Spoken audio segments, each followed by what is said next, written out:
السلام علیکم۔ آج پیر ہے مئی کی پہلی تاریخ۔ پاکستان میں شام کے 7، بھارت میں 7:30، اور یہاں ہمارے اسٹوڈیوز کی گھڑیوں میں صبح کے 10 بج رہے ہیں۔ وائس آف امریکہ واشنگٹن کی اردو سروس سے میں ہوں خالد حمید، خبروں کے ایک بلٹن کے ساتھ۔ افغانستان کی صورتحال پر دنیا کے مختلف ممالک اور بین الاقوامی تنظیموں کے خصوصی نمائندوں پر مشتمل 2 روزہ کانفرنس قطر کے دارالحکومت دوحہ میں پیر سے شروع ہو گئی ہے۔ تاہم اس کانفرنس میں طالبان کے نمائندوں کو شرکت کی دعوت نہیں دی گئی ہے۔ اقوام متحدہ کے زیر اہتمام اس کانفرنس کا مقصد افغانستان کو درپیش چیلنجز کا حل تلاش کرنا ہے۔ کانفرنس کے شرکاء طالبان حکومت کی جانب سے خواتین پر عائد مختلف پابندیوں اور مستقبل کے لائحہ عمل پر بھی بات چیت کریں گے۔ کل اقوام متحدہ کے سیکرٹری جنرل اینتونیو گوتریس نے ایک ٹویٹ میں کہا تھا کہ ایسے تمام اقدامات جو خواتین کے بنیادی حقوق اور ان کے کام کرنے میں رکاوٹ کی وجہ بنے، ان کا اثر افغانستان میں بسنے والے لاکھوں افراد پر ہوگا۔ ایک ایسے وقت میں جب افغانستان کو درپیش چیلنجز پر اس کانفرنس کا اہتمام کیا گیا ہے، کابل میں خواتین کے گروپ نے احتجاج کرتے ہوئے دوحہ کانفرنس کے شرکاء سے طالبان حکومت کو باضابطہ طور پر تسلیم نہ کرنے کا مطالبہ کیا ہے۔ کانفرنس کی تفصیلات اگرچہ میڈیا کے ساتھ شیئر نہیں کی گئی ہیں، لیکن اس کے اختتام پر منگل کو اعلامیہ جاری کیا جائے گا۔ طالبان کی وزارت خارجہ کا کہنا ہے کہ چین کابل کے سفارت خانے میں 3 مئی سے افغانوں کے لیے ویزا سروس دوبارہ شروع کرے گا۔ وزارت کے نائب ترجمان ضیاء احمد تکل نے ایک ٹویٹ میں کہا کہ وزارت خارجہ کے ڈائریکٹوریٹ آف کونسلر افیئرز کی کوششوں کے نتیجے میں کابل میں عوامی جمہوریہ چین کا سفارت خانہ 3 مئی سن 2023 سے ویزوں کا اجرا دوبارہ شروع کر دے گا۔ چین کے سفارت خانے نے گزشتہ سال ویزا سروس دوبارہ شروع کی تھی، لیکن نامعلوم وجوہات کی بنا پر آپریشن روک دیا گیا تھا۔ قندھار کے صوبائی حکام کے مطابق ایک بین الاقوامی کمپنی نے ترکمانستان سے افغانستان کے راستے پاکستان کو قدرتی گیس باضابطہ طور پر برآمد کرنا شروع کر دی ہے۔ ملک کے chamber of commerce and investment کے سربراہ محمد یونس محمد نے کہا کہ ترکمانستان سے افغانستان کے راستے پاکستان کو گیس کی منتقلی اقتصادی ترقی میں ایک اہم سنگ میل ہے۔ اس سے قبل ترکمانستان کی گیس ایران کے راستے پاکستان منتقل کی جاتی تھی، تاہم طالبان انتظامیہ کی آمد کے بعد اب افغانستان کے راستے جنوبی ایشیا میں سامان کی منتقلی کو محفوظ بنایا گیا ہے۔ بھارتی حکومت نے ایسی 14 موبائل میسیجنگ ایپلیکیشنز پر پابندی لگا دی ہے جن کے بارے میں اس کا کہنا ہے کہ پاکستان میں سرگرم عسکری تنظیمیں جموں و کشمیر کے علیحدگی پسندوں اور ان کے سہولت کاروں کے ساتھ رابطے میں رہنے کے لیے ان ایپس کا استعمال کر رہی ہیں۔ پیر کو نئی دہلی میں بھارتی عہدیداروں نے بتایا کہ پاکستان میں ان کے بقول دہشت گرد گروپ جموں و کشمیر میں عسکری پسندوں اور دیگر علیحدگی پسندوں کے ساتھ ٹیکسٹ، آڈیو اور ویڈیو پیغامات کے تبادلے کے لیے ان ایپلیکیشنز کا استعمال کر رہے ہیں، اور ان کی یہ سرگرمی بھارت کی خود مختاری، قومی سلامتی، ملک کے دفاع، ریاست کی سیکیورٹی اور عوام کے تحفظ کے لیے خطرہ ہے۔ ان کا کہنا تھا کہ حکم نامے کی خلاف ورزی کرنے پر ملزم کو 7 سال تک قید کی سزا دی جا سکتی ہے اور اس پر جرمانہ بھی عائد کیا جا سکتا ہے۔ یوکرین کے پروسیکیوٹر جنرل کے دفتر نے اتوار کو پیغام رسانی ایپ ٹیلی گرام پر پوسٹ کی گئی ایک رپورٹ میں کہا کہ 1 سال سے زیادہ عرصہ قبل روس کے حملے کے بعد سے یوکرین میں روسی حملوں میں کم از کم 477 بچے ہلاک ہوئے ہیں اور تقریباً 1000 زخمی ہوئے ہیں۔ بیشتر ہلاکتیں دونیتسک اور خارکیف میں ہوئیں، جہاں بالترتیب 452 اور 275 بچے ہلاک یا زخمی ہوئے۔ رپورٹ میں کہا گیا ہے کہ بچوں میں ہلاکتوں کی شرح زیادہ ہونے کی توقع ہے، کیونکہ موجودہ گنتی میں روس کے زیر قبضہ علاقوں یا ان علاقوں کا ڈیٹا شامل نہیں ہے جہاں جارحیت جاری ہے۔ اتوار کے روز عمان میں 2 بچوں کی تدفین کر دی گئی جو جمعے کے روز ایک حملے میں ہلاک ہو گئے تھے۔ عمان میں بار اپارٹمنٹ کی عمارت پر روسی حملے میں 6 بچوں سمیت مجموعی طور پر 23 افراد ہلاک ہوئے تھے۔ گزشتہ ماہ یوکرین کی نیشنل پولیس نے کہا تھا کہ تقریباً 400 بچے لاپتہ ہیں۔ روس کے زیر قبضہ علاقوں سے 19,000 سے زیادہ بچوں کو جبری جلا وطنی کا نشانہ بنایا گیا ہے۔ یوکرین کے قومی data base children of war کے مطابق اب تک یوکرین نے ان میں سے صرف 364 کو بازیاب کیا ہے۔ 17 مارچ کو بین الاقوامی فوجداری عدالت نے روس کے صدر ولادیمیر پوتن اور یوکرینی بچوں کو جبری ملک بدری کی نگرانی کرنے والی روسی اہلکار ماریا لووا بیلووا کے وارنٹ گرفتاری جاری کیے تھے۔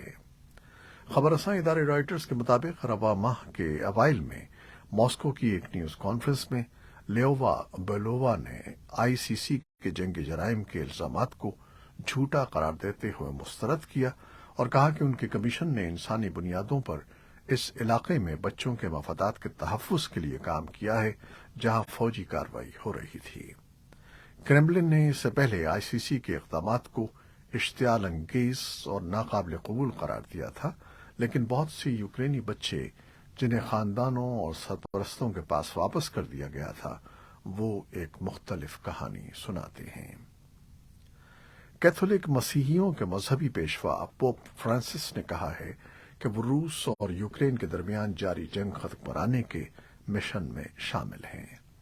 ان کا کہنا تھا کہ اس مشن کو عام نہیں کیا گیا ہے اور جب یہ پبلک ہوگا تو اس کی تفصیلات بھی سامنے لائی جائیں گی۔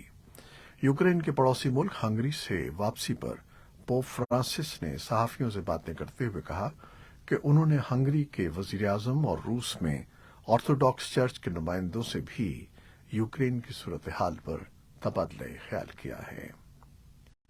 سوڈان کے تنازع میں متحارب فریقوں نے بین الاقوامی دباؤ کے باعث اتوار کو کہا کہ اس جنگ بندی میں مزید 72 گھنٹے کی توسیع کر دی جائے گی، جس کی میعاد آدھی رات کو ختم ہونے والی تھی۔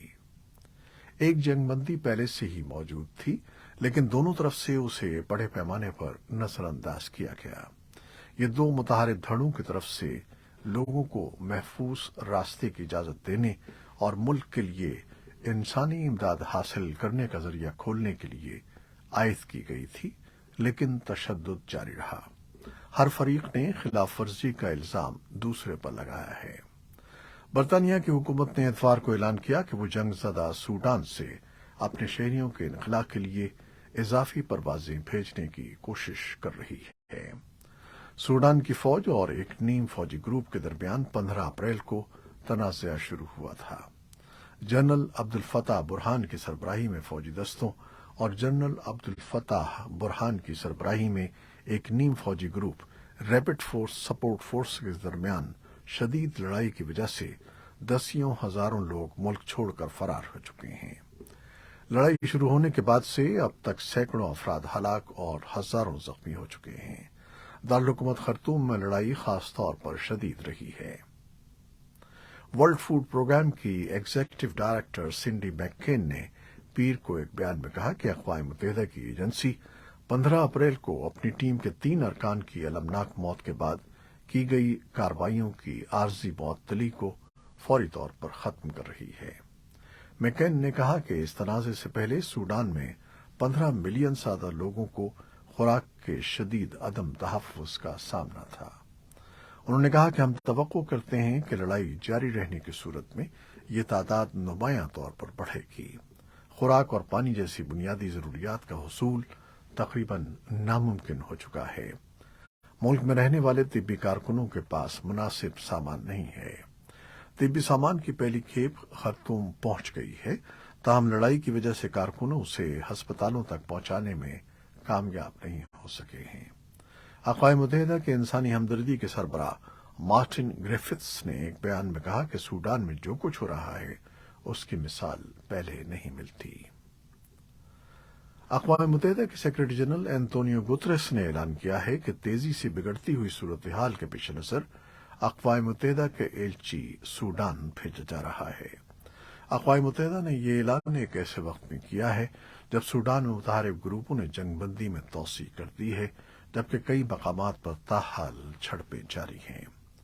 سوڈان میں انتقال اقتدار پر فوجی دھڑوں میں جاری جھڑپوں میں 500 سے زائد افراد ہلاک ہو چکے ہیں، جبکہ کئی ممالک نے اپنے شہریوں کا انخلا جاری رکھا ہوا ہے۔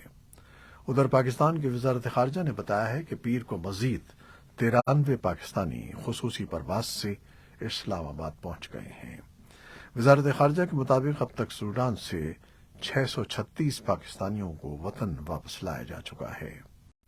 ترجمان کا کہنا ہے کہ آئندہ 24 سے 48 گھنٹوں کے دوران سوڈان میں موجود تقریباً 1000 پاکستانیوں کا انخلا مکمل کر لیا جائے گا۔ ترکیہ کے صدر رجب طیب اردوان نے بتایا ہے کہ ترک فورسز نے شام میں ایک کارروائی کے دوران داعش کے سربراہ کو ہلاک کر دیا ہے۔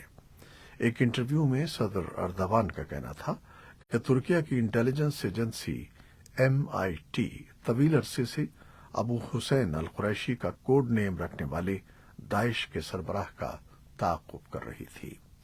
انہوں نے بتایا کہ ترک فورسز نے ہفتے کو ایک کارروائی میں ابو الحسین القریشی کو ہلاک کر دیا۔ اطلاعات کے مطابق یہ کارروائی حلب کے نزدیک ایک گاؤں میں کی گئی تھی۔ امریکی ریاست ٹیکساس میں 5 پڑوسیوں کو گولی مار کر ہلاک کرنے والے حملہ آور کی تلاش کا سلسلہ اتوار کے روز بھی جاری رہا۔ گورنر نے $50,000 انعامی رقم رکھی ہے، لیکن FBI ایک ٹیم کے ساتھ تقریباً 2 دن کی تلاش کے باوجود قاتل کو پکڑنے میں ناکام دکھائی دی ہے۔ ہیوسٹن کے قریب بندوق بردار کی تلاش میں بڑے پیمانے پر اضافہ ہوا ہے۔ حکام نے کہا کہ اتوار کی شام تک متعدد ذرائع سے 200 سے زیادہ پولیس اہلکار فرانسسکو اوروپیزا کی تلاش کر رہے ہیں۔ 38 سالہ ملزم کی تلاش کے لیے مقامی حکام اور FBI نے بھی انعامی رقم رکھی ہے۔ اور پیزا کے ٹھکانے کے بارے میں کسی بھی معلومات کے لیے کل رقم $80,000 تک پہنچ گئی ہے۔ فلسطینی وزارت صحت کا کہنا ہے کہ اسرائیلی فورسز نے زیر کنٹرول مغربی علاقے میں ایک چھاپے میں ایک فلسطینی نوجوان کو گولی مار کر ہلاک کر دیا ہے۔ یہ تشدد کے اس سلسلے کی کڑی ہے جس نے پچھلے سال سے خطے کو ہلا کر رکھا ہوا ہے۔ اسرائیلی فوج کی طرف سے پیر کے واقعے پر فوری طور پر کوئی تبصرہ نہیں کیا گیا۔ وہ مغربی کنارے کے شہروں، قصبوں اور دیہاتوں میں رات کے وقت مسلسل چھاپے مار رہی ہیں، جس کے بارے میں اس کا کہنا ہے کہ عسکریت پسندوں کو ختم کرنے کی کوشش ہے۔ اس سال اسرائیلی فائرنگ سے درجنوں فلسطینی ہلاک ہو چکے ہیں، جبکہ اسرائیلیوں کے خلاف فلسطینی حملوں میں 19 افراد ہلاک ہوئے ہیں۔ دنیا کے کئی صنعتی ممالک میں 1 مئی کو مزدوروں کے عالمی دن کے طور پر منایا جا رہا ہے، لیکن امریکہ میں ہر سال ستمبر کے پہلے سوموار کو وفاقی اور بیشتر نجی اداروں میں عام تعطیل ہوتی ہے۔ اس دن کو منانے کا مقصد مزدوروں کی خدمات کا اعتراف اور امریکی معیشت میں ان کے کردار کو سراہنا ہوتا ہے۔ یہ دن منانے کا تعلق امریکہ میں پیش آنے والے واقعات سے ہے۔ مئی 1886 میں شکاگو میں مزدوروں کے حقوق کے لیے ہونے والے ایک مظاہرے کے دوران بم دھماکہ ہوا، جس میں 7 پولیس اہلکاروں سمیت 11 افراد ہلاک ہوئے۔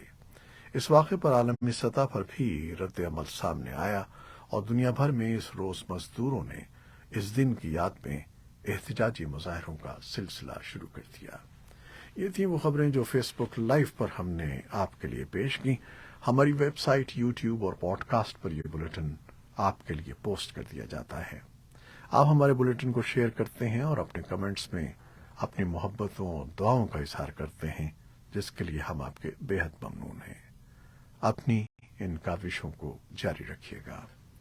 کیمرامین سید اصفر امام اور قذافی بابر اور نیوز ایڈیٹر بہجت جیلانی کے ساتھ خالد حمید کو اب اجازت دیجیے گا۔